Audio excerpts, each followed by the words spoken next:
The following program may contain coarse language, violence, nudity, mature subject matter, or scenes which may not be suitable for all viewers. Viewer discretion is advised.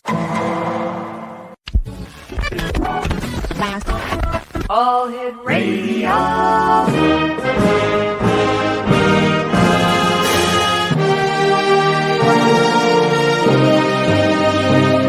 Welcome to the X Zone, a place where fact is fiction and fiction is reality. Now, here's your host, Rob McConnell. And welcome back, everyone. Just trying to make sense of that last guest. A number of emails and messages have come in basically saying, well, does she have any kids? I don't know. I really don't know. But whether she has kids or not, Exonation, I believe it's a matter of if you want to buy or not. And I think that if this is true, that we are purchasing products from countries where labor laws are being broken, then it's up to the government to put in place an embargo on these places, these countries where these crimes are being committed. I don't think it's up to the consumer whatsoever. Like I said, if I'm at a big box store and my grandson sees T-shirts that he likes and they're $7 each, or else I look on the next little rack and there are the U.S. or Canadian made T-shirts for $25, and he says, "But Pop, I want one color, that color, that color, that color." I'm going to buy him the $7 T-shirts. And for the people who are under financial stress and financial difficulties, to make them look worse because they're going to a dollar store to get the bigger bang for their buck, even though they're buying from China, I think that is so wrong, so wrong. This is the X-Zone. I'm Rob McConnell. Yep, I've had my little say for the day. We're coming to you from our broadcast center in St. Catharines, Ontario. My next guest is Grandma Ness. Well, we've heard of Elliot Ness. Now we have Grandma Ness. And Grandma Ness, welcome to the X-Zone. Hi, nice to see you, Rob, and hello, all you freaky darlings. Hey, how are you doing, Grandma? I'm doing wonderful. I'm always doing wonderful. I got to tell you something. You don't look old enough to be a grandma. Oh, bless your heart. That's wonderful. Actually, my grandkids were a very big part of me becoming Grandma Ness. I'm an artist. Mm-hmm. And when I did this children's book, because some of the things I do in art are not respectful of everybody's opinion, I was told that doing the children's book, I should be using Grandma Ness, which is what my actual 4 grandchildren call me. So yeah, I think it's a cool name. I know how to answer to it. Well, there you go. Of course, makes things easier. So tell us, Grandma Ness, tell us a little bit about yourself and about your book about helping children visualize healing. I think that's a great idea. Well, thank you. Thank you. If you don't mind, give me a little bit of leeway here. If everybody could just close your eyes a minute. Yeah. And imagine that you're walking down an orchard, a lemon orchard. You see the waxy leaves and you see the lemons on the tree. Now, you take a lemon down and you put it on a cutting board and you cut it. And you grab that lemon and run it across your tongue. Mm-hmm. And most people will get some kind of physical reaction. You will you pucker, or the muscles around your eyes will squint a little bit, because what we think actually has a physical reaction in our body. And the whole concept that I'm working on is something I used with my kids when they were younger. I believed in our power over our own bodies. And so I'd tell my kids, send your bugs out. Now, they knew I meant white blood cells. And they hardly ever got sick, which was really nice. I guess. And then they were grown up, and I decided I'm gonna write it out. And I did this picture of Bernie Bugsley, who's the bug. And then I had to add the other identifying side, the female side. So I made a STEM engineer out of a nanobot, and that is Babs the Bot Queen. And did a storyboard and sketched it out. And and I forgot about it because it wasn't really that good. The story didn't have any cohesion at all, and I put it away. 15 years later, I get a couple new dogs from the shelter because my dog's afraid of thunderstorms. So I wanted him to have a thunder buddy.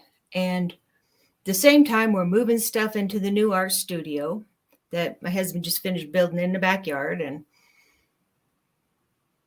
this stuff falls out of the cabinet. And one of the brand new dogs comes and brings it and sets it in my lap.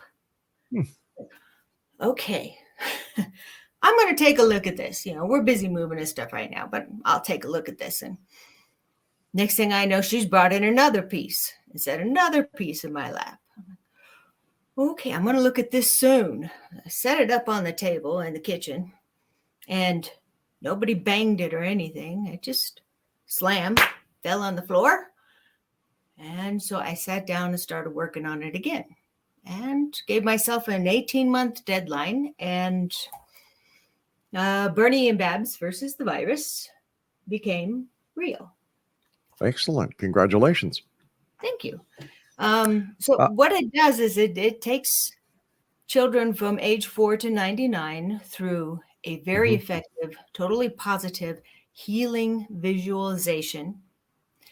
It is based upon the virus because that is what was current at the moment. And not only does it take you through getting rid of the virus, but it also takes you through reprogramming your DNA and setting up defenses so that this kind of thing cannot get in as easily as before. And this time, it kind of all worked out, which was wonderful. Now, reprogramming your DNA, how does that work? In the story, Bernie and Babs are minuscule, and the whole story takes place inside your body. There are thousands and thousands and thousands of them.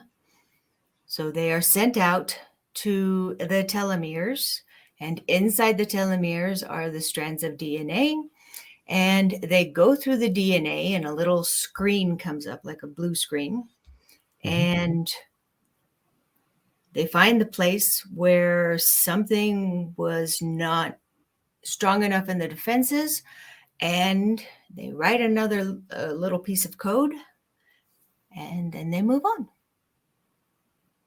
It's simplest possible way without being too simple. Now, because you're dealing with the topics that you do, did you have a medical member of society on your go through the book before it was published? I had chiropractors. So medical members of society, but based upon being able to heal yourself without doctors, drugs, diet, or exercise. Yeah. Why wouldn't you have a real doctor instead of a chiropractor?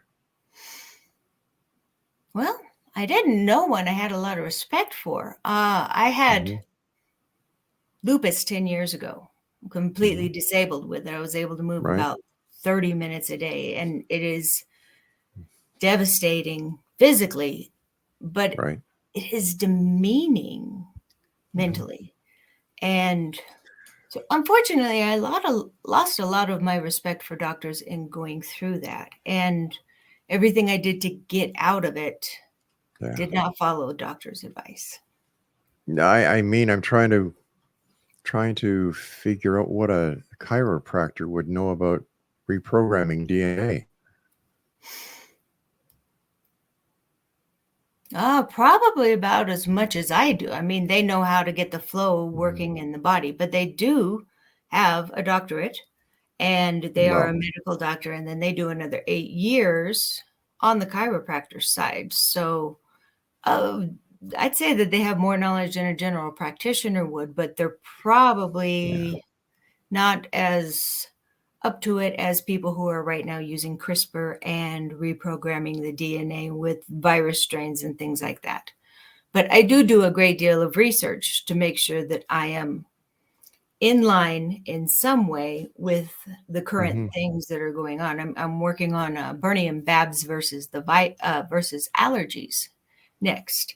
And the neat things going on to fix allergies without drugs right now is acupressure around the spine. So all it is just hitting little spots around your spine.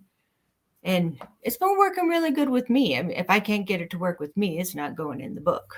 And I've had Yeah, allergies. I mean, when you're writing a book for children, I would have expected that there would have been a medical aspect, a medical doctor who would have gone through the book and said, well, yes, this is right. No, that is wrong. And this is how it should be. We're going to have to say so long for now because I really can't go forward with this interview.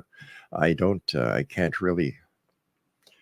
really can't let the Exxon Nation proceed with something like this. So we'll be back at the top of the hour. Don't go away.